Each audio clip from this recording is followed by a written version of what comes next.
Marcus, welcome to India. Let me start off by asking you, what makes you the greatest disruptionist in the world? Last time you came to India, you disrupted the government of India by landing up without a visa. This is not a well-known story that I was hoping would continue to not be well-known. I had the dates on a visa, on an Indian visa, they go the opposite direction as if it were in the US. So November 12th would be 11/12 in the US would be 12/11 here. There was a misunderstanding, and I flew from Beijing into Delhi without a visa, and that was a scary situation. And thank you, Amitabh, for letting me actually enter the country. Well, I got woken up at about 2:30 in the night, and I had to wake up the Home Secretary and the Director IB to get him in. He was put back on the plane, and he was being shunted back to China, which he, so we had to get him on because he was here for Startup India at that point. How many people have been able to enter? You're the only one.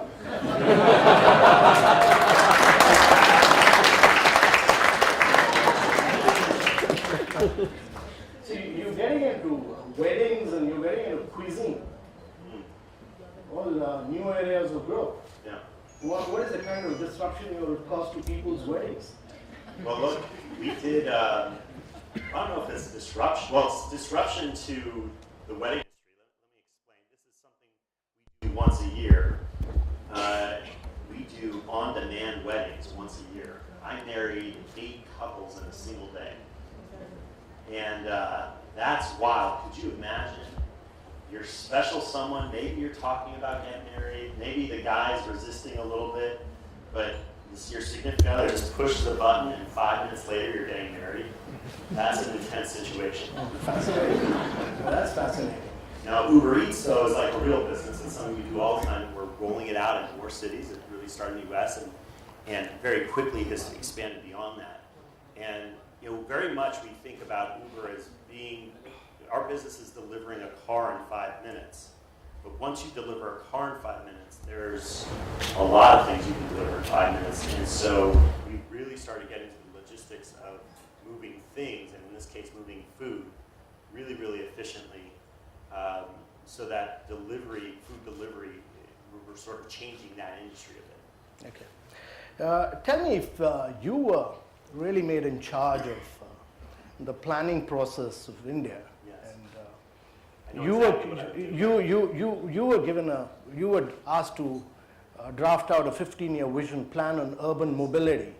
What will you do? I mean, if you were to look at the next 7 years and then the next 15 years, what kind of radical disruption India needs? The first executive order I would take would be to hire Amitabh Kant as my number 2 in charge. This is something you know a lot more about than I do. But I think what I've seen in our experience in the 3 years, 3.5 years we've been here in India, look, when you bring innovation to a market, there are incumbents who like the old way of doing things.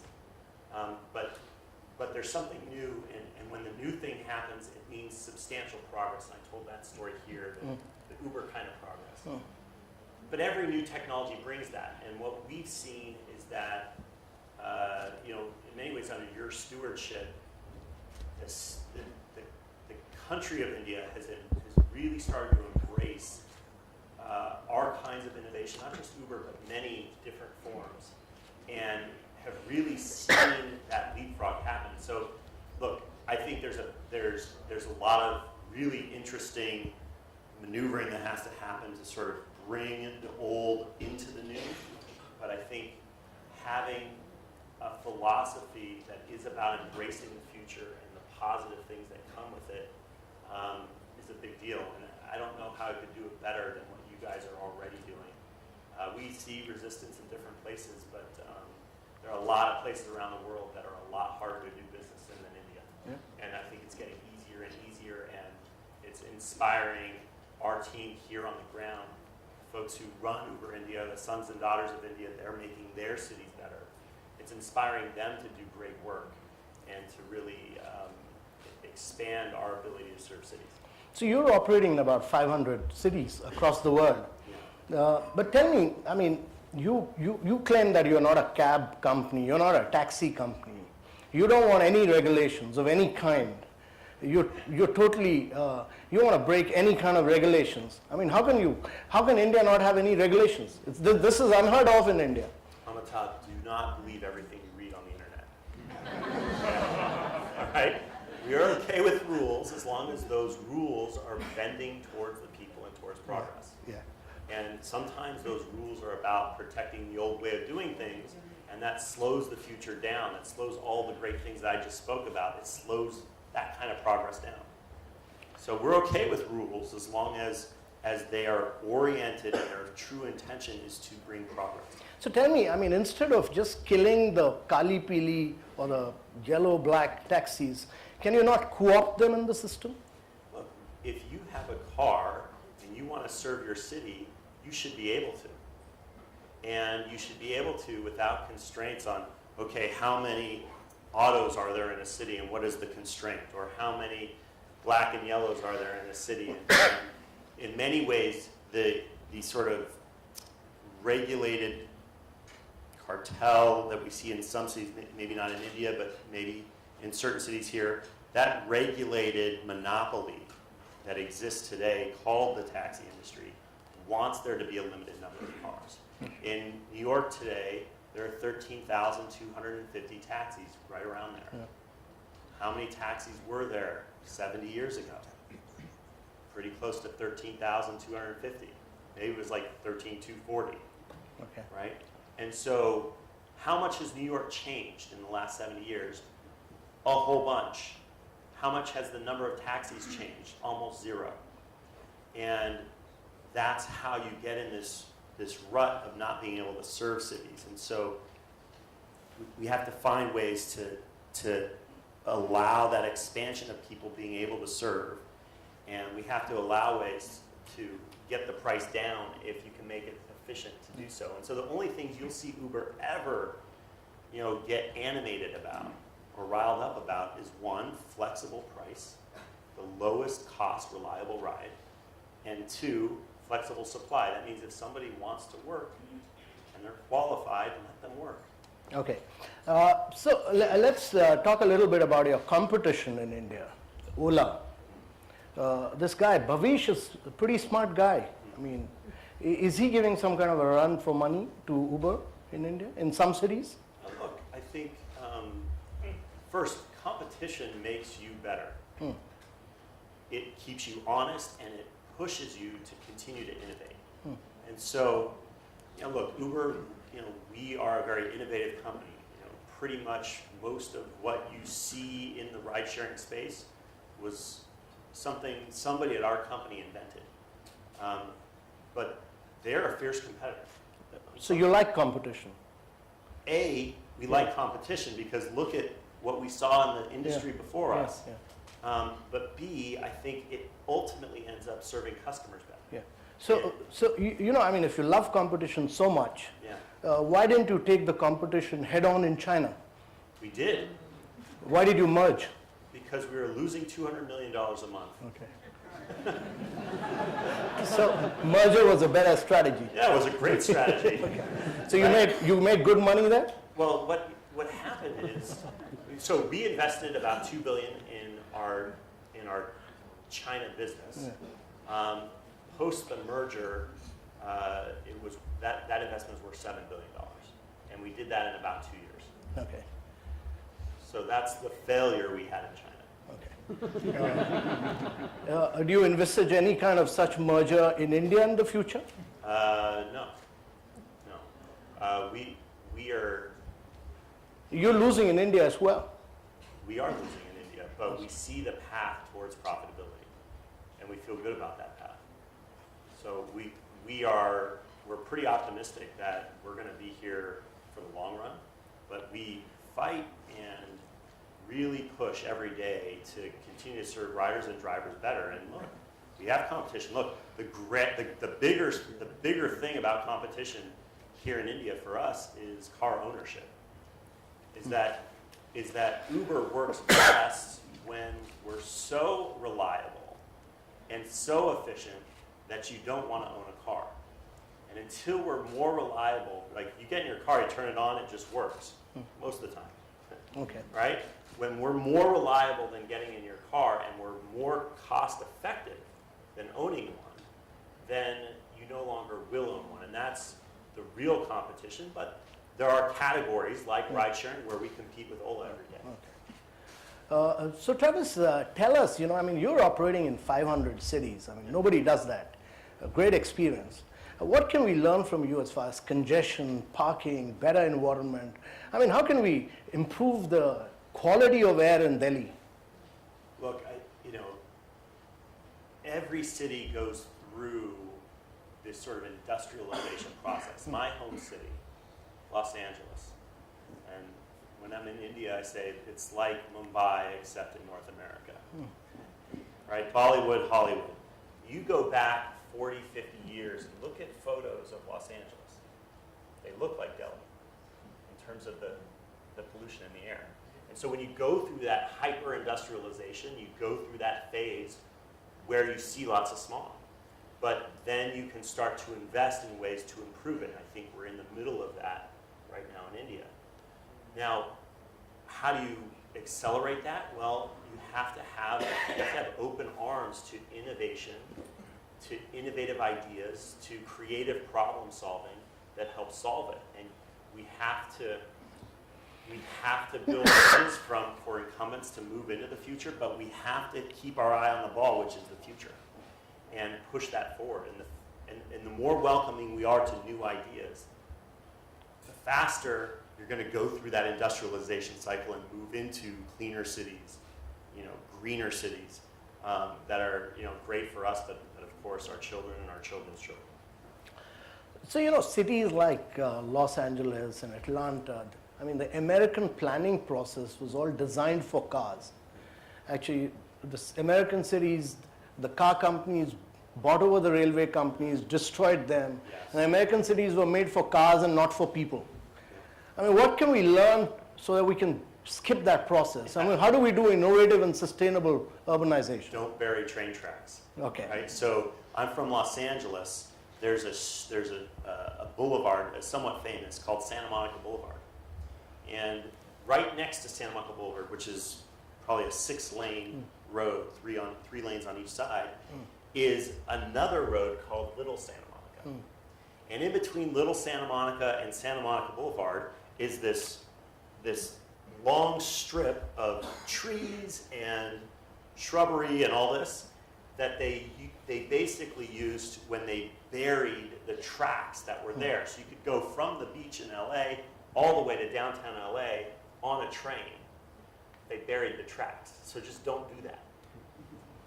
Because there used to be in LA trolleys and mass transit across the entire city. You didn't need a car.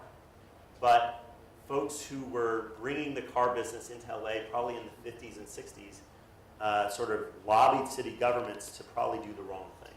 Okay. And so we got to watch out for doing the wrong thing when the new thing comes to town. Okay.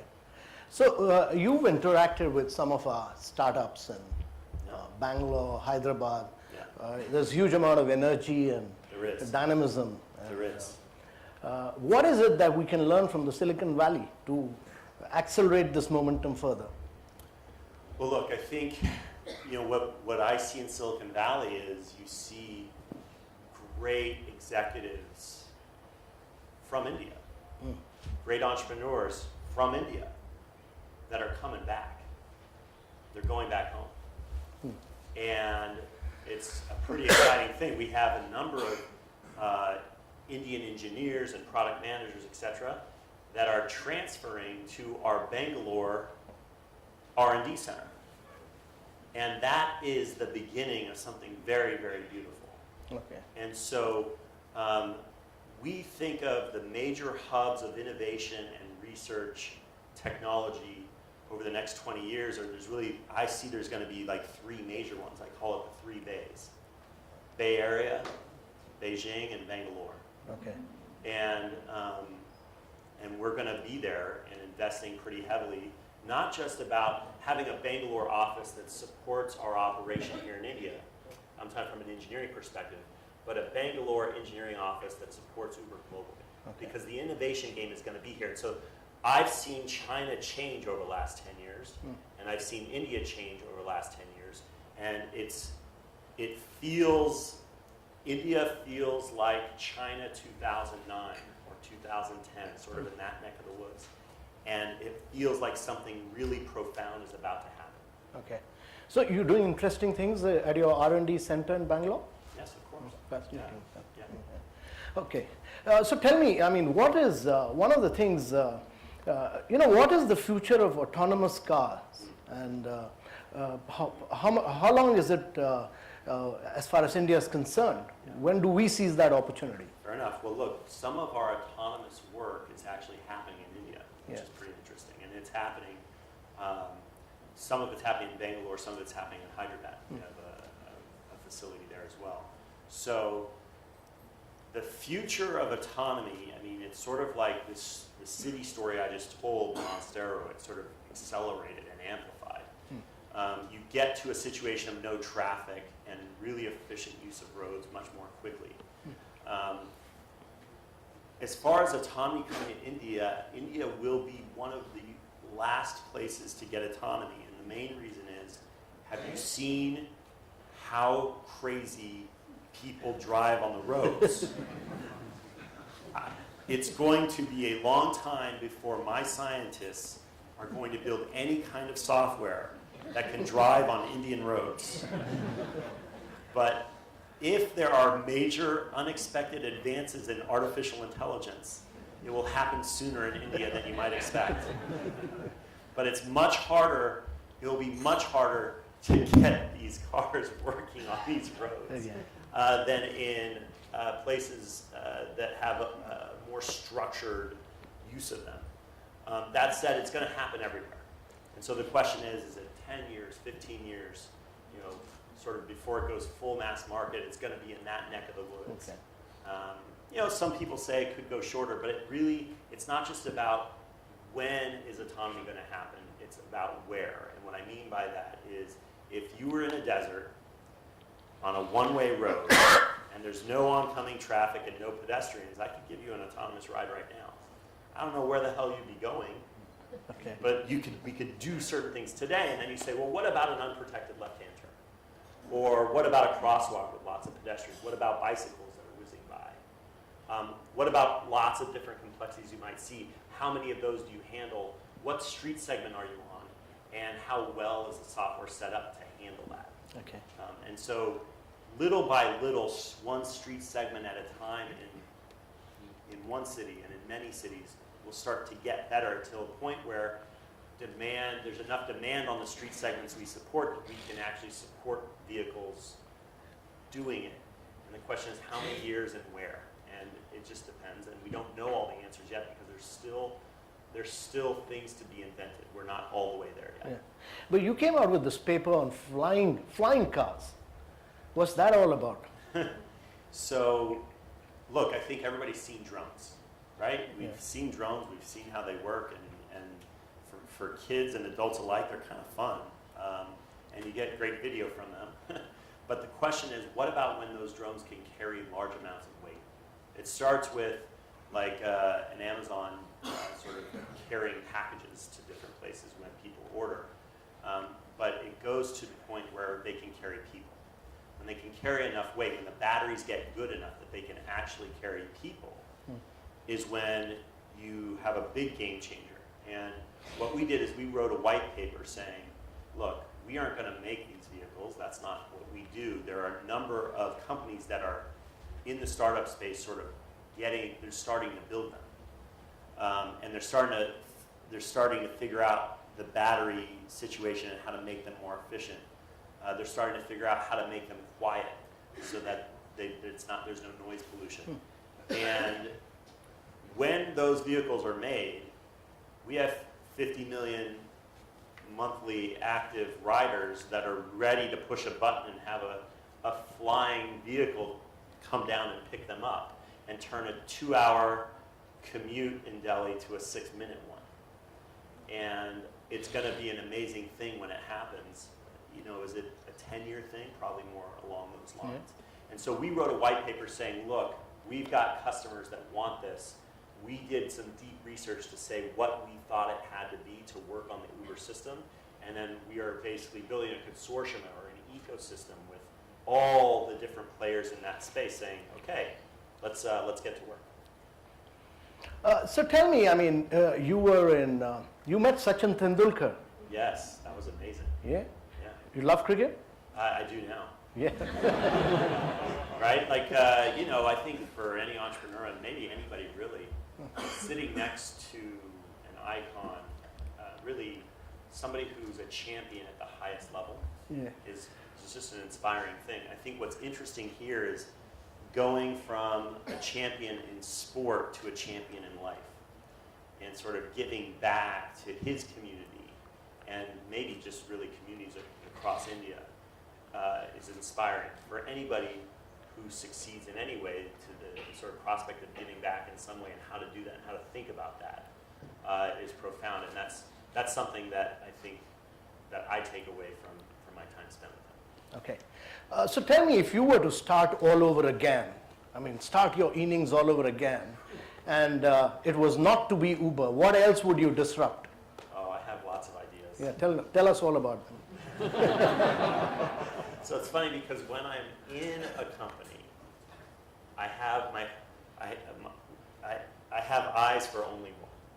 What I mean by that is all of my ideas are all about Uber. It's the love of my life, right?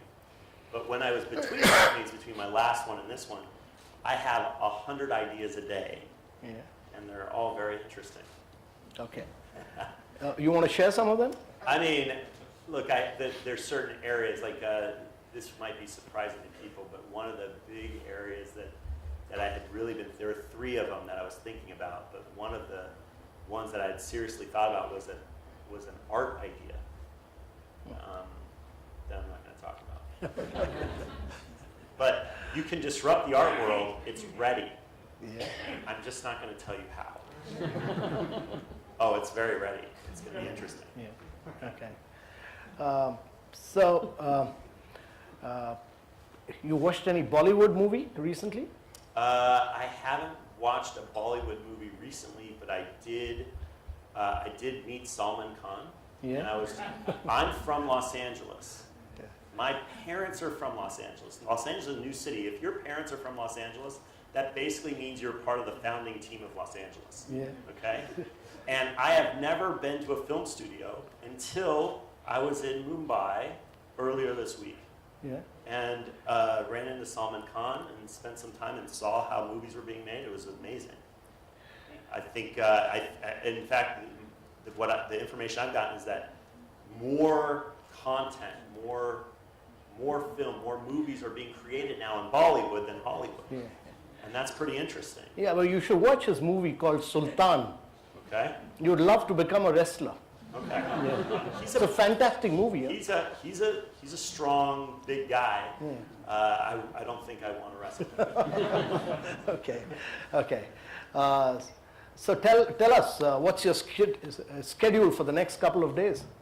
Let's see. I mean, I leave What tomorrow. what else are you planning to disrupt? Which other country? Which other country? Well, I'm going to China from here. Yeah. Do they still welcome you there? Yeah, they do. Yeah. They're very happy with me these days. Let me see if there's anything interesting I can talk about here. But have you ever tried landing up in Beijing without a visa? I don't know if they do the dates backwards like they do here in India. No, I have not tried landing in Beijing without a visa. I am pretty sure that it would be at least as difficult as it was getting into India. That's funny. Well, I guess one of the things that's interesting about my plans, tomorrow I'm still here in Delhi, and I get to be a guest editor for the Times of India. Okay. Which is super interesting for me. Yeah. But you've interacted with some of our startups. What's your view on them? My view is that you know, there's a dramatic optimism about what's possible. And whether I go to startup hubs or incubators, things like this, we're just seeing a lot of optimistic, capable entrepreneurs. I spoke at IIT Mumbai the last time I was here, which was just a lot of fun. And you can feel that energy, and that's what I was talking about earlier. You know, what happens is like, you know, a lot of folks think of India as like, okay, they see models that work elsewhere and they copy them and then roll them out here in India. But what happens is you get better and better at copying. You start to run out of stuff to copy. Yeah. And you start to invent. And I think that's the process that is starting right now that I think is inspiring as an entrepreneur, and part of the reason why I believe that India becomes one of the big sort of R&D hubs of the world in terms of innovation and technology. Wonderful, wonderful. So we have a lot of young people here, and I thought I'll ask them, you know, I mean, a lot of youngsters all over. So I just want to open it up to the floor if they want to ask anything to Travis. Anyone here? Yep, shoot. I'm Anirban, and my question actually is for Amitabh. That's great. Listen, I'm not in the firing line. I love it. I love it. It's your turn, Amitabh. So my question is that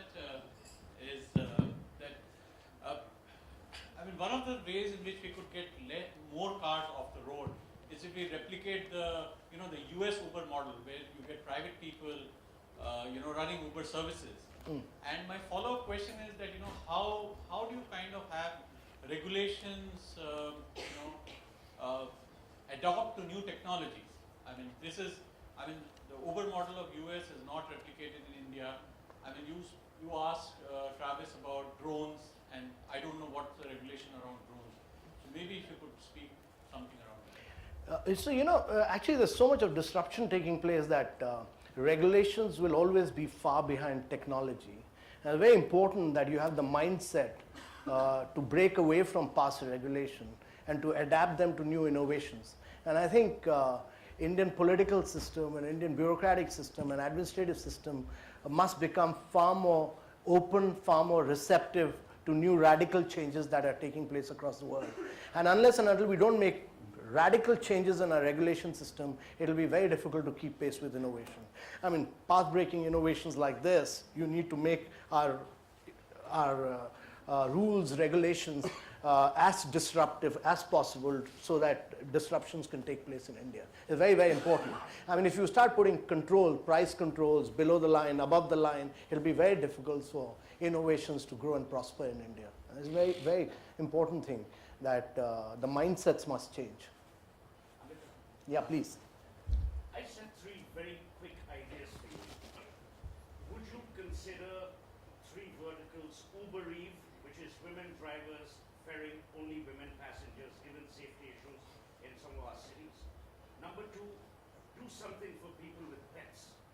A lot of the Uber cars, so create a brand called UBER-Woof. And the third is do something for specially able people.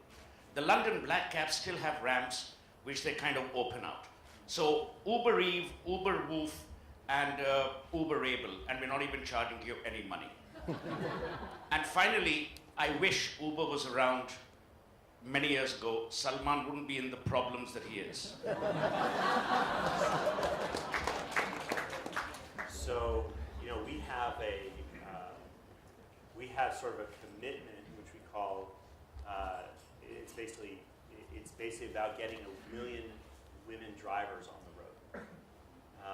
And by 2020 is the commitment. And part of making that kind of system work, I think there's two pieces. One, there are different laws in different countries, different cities, etc., about being able to offer a service that's based on a gender, right, or based on ethnicity, things like that. There are places where that kind of service can work, and it's an interesting concept. But you have to have enough female drivers on the system to make that system work.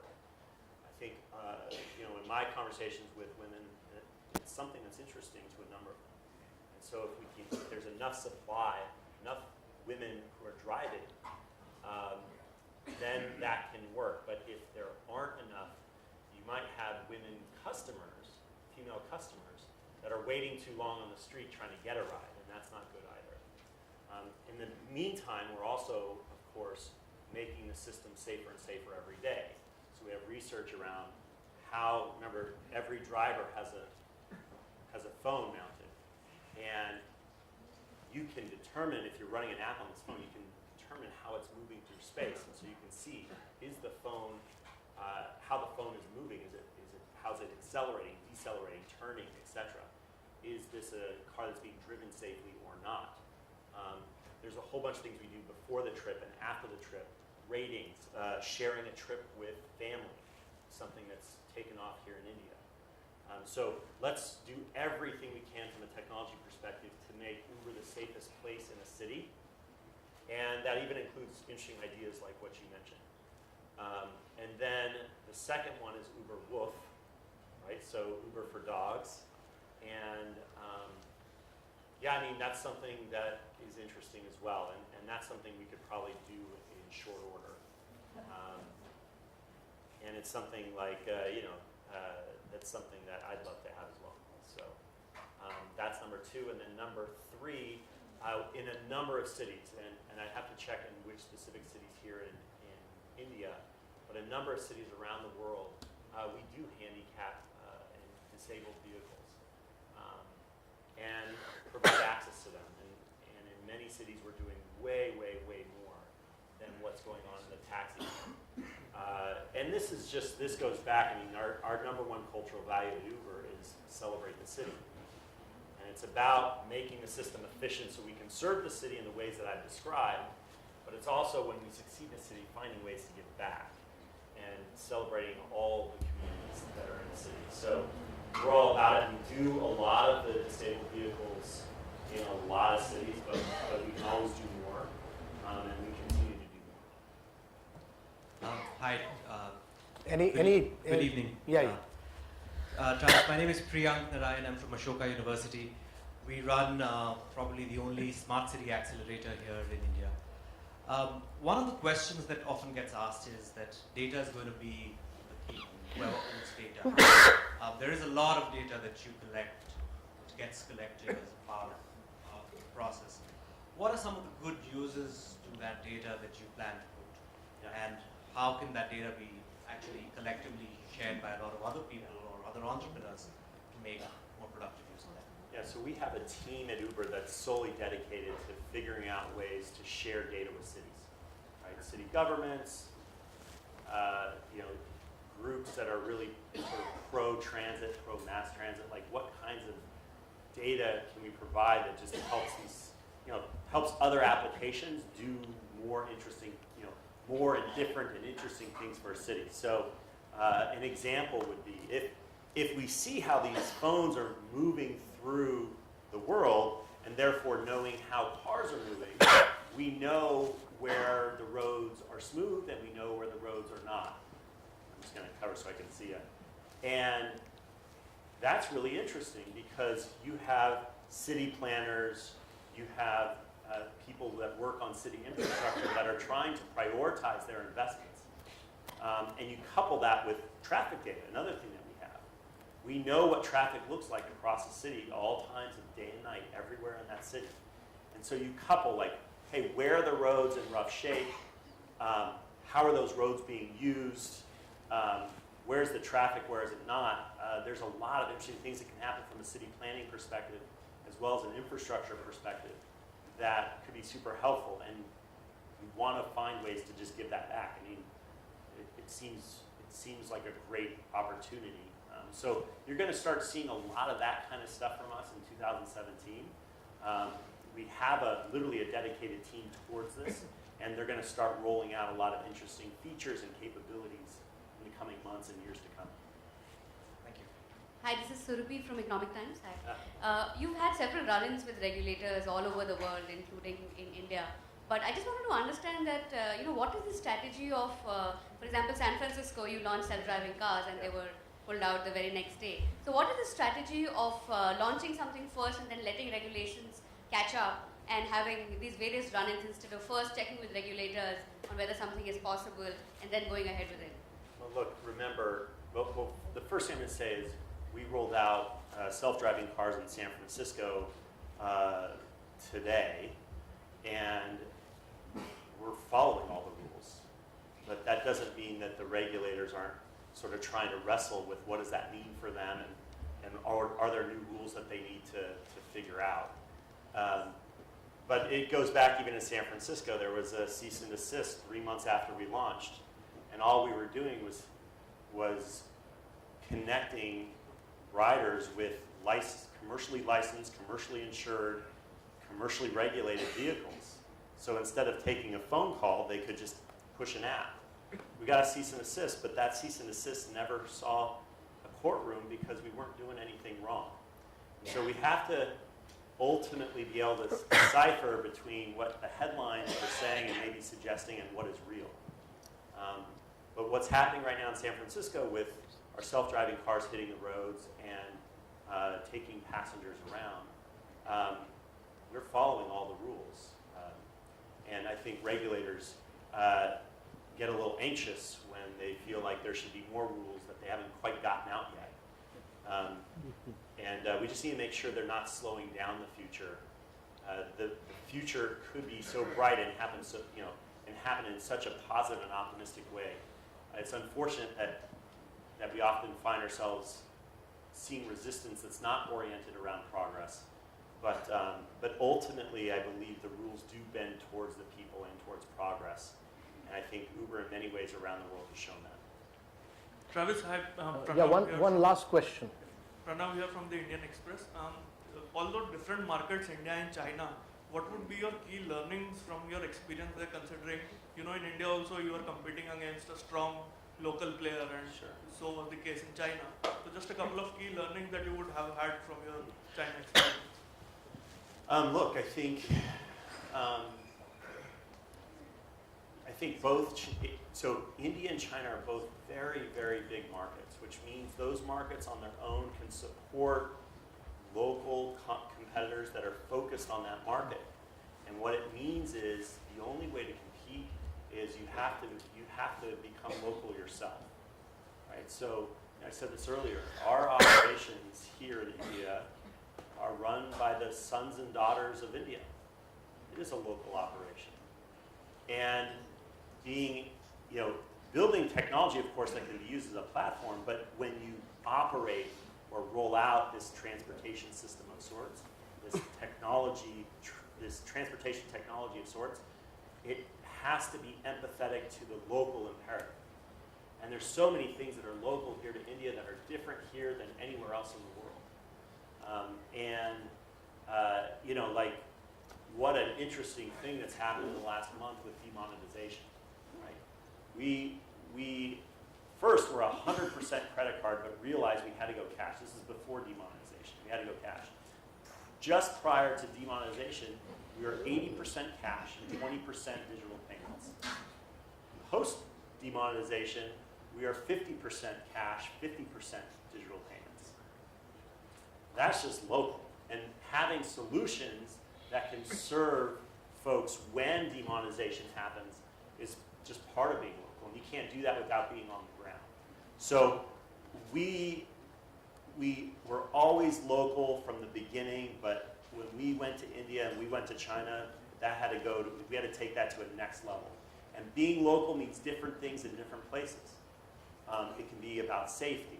It can be about financial, like how you pay for rides. It can be about phones and what kinds of phones are being used, and then how does that affect the service. It can be about maps.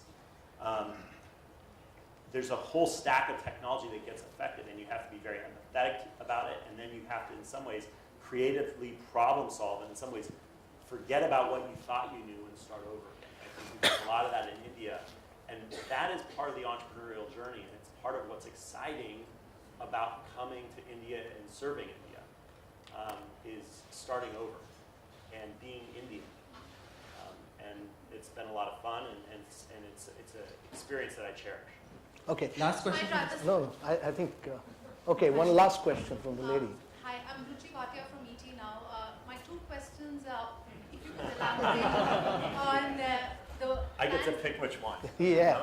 Okay, then I'll ask you the more important one. Oh, prioritization. Because Bhavesh Agarwal, you did mention that competition is very important for you. It also helps the customers at the end of the day.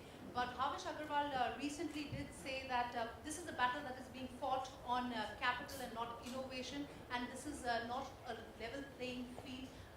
What do you really have to say on that? Your thoughts on the issue of capital dumping? Look, I think first is that I think our competitor here in India has raised an enormous amount of capital. We have operations globally. We've raised capital for our global operations. At the end of the day, both companies have taken so much investment that a vast majority of my company, as well as a vast majority of Ola, is foreign owned. Now, if it's about whether I personally am Indian, and Amitabh, we need to talk about this. I will apply to be a citizen of India if this is what gets us over the hump. And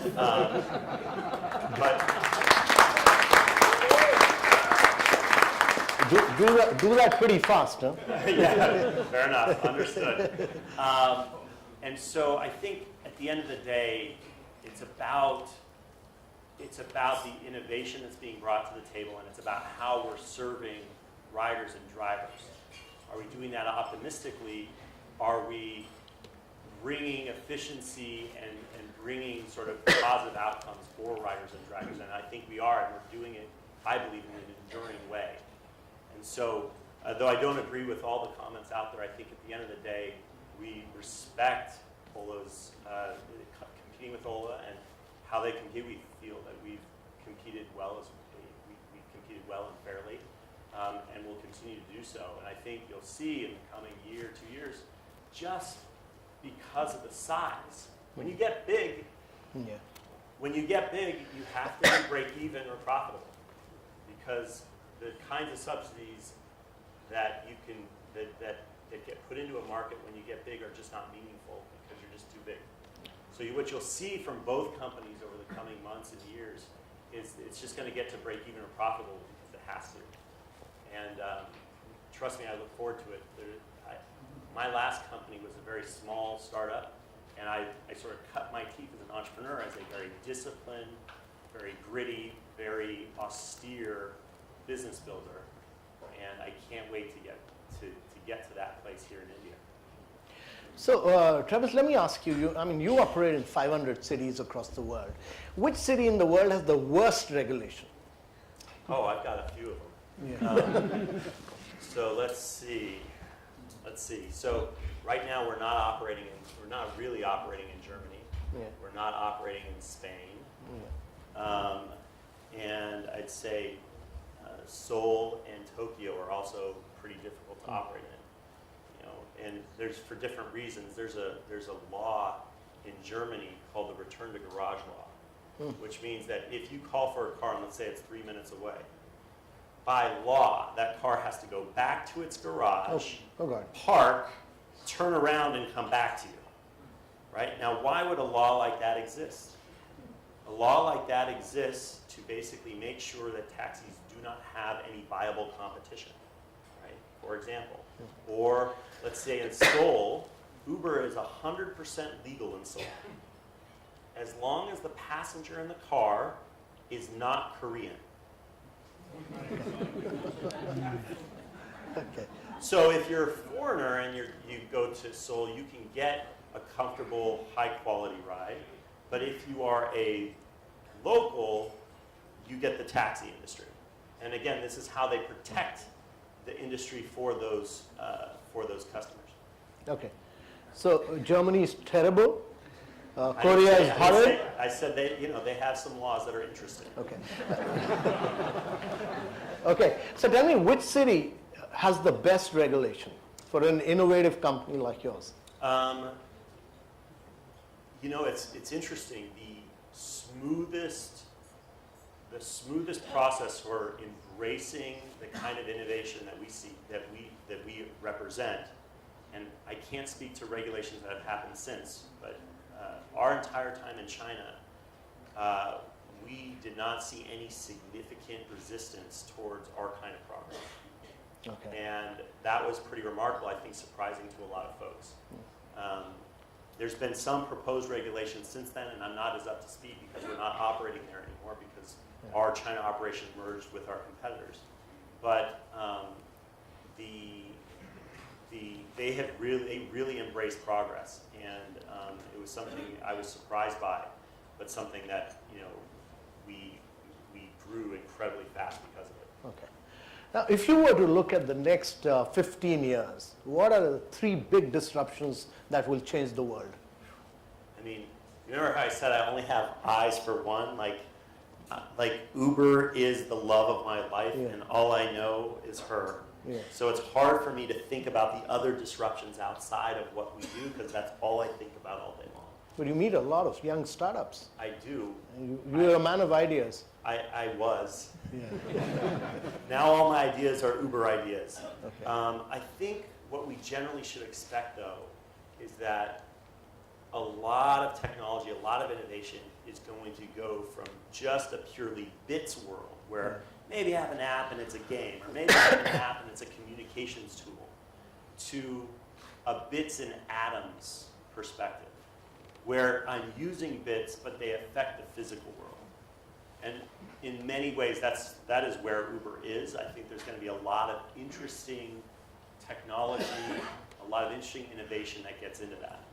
Okay. And we're going to be a big part of that. We think in many ways when you start thinking about autonomous, that Uber really starts to enter we really start to become a robotics company. Okay. But I think there's a lot of interesting innovation in that area, and I'd be pretty excited about what's coming in the next 10 or 15 years. Okay. Thank you. Wonderful Thank you. chatting. Good to see you. Wonderful. Lovely. Great pleasure.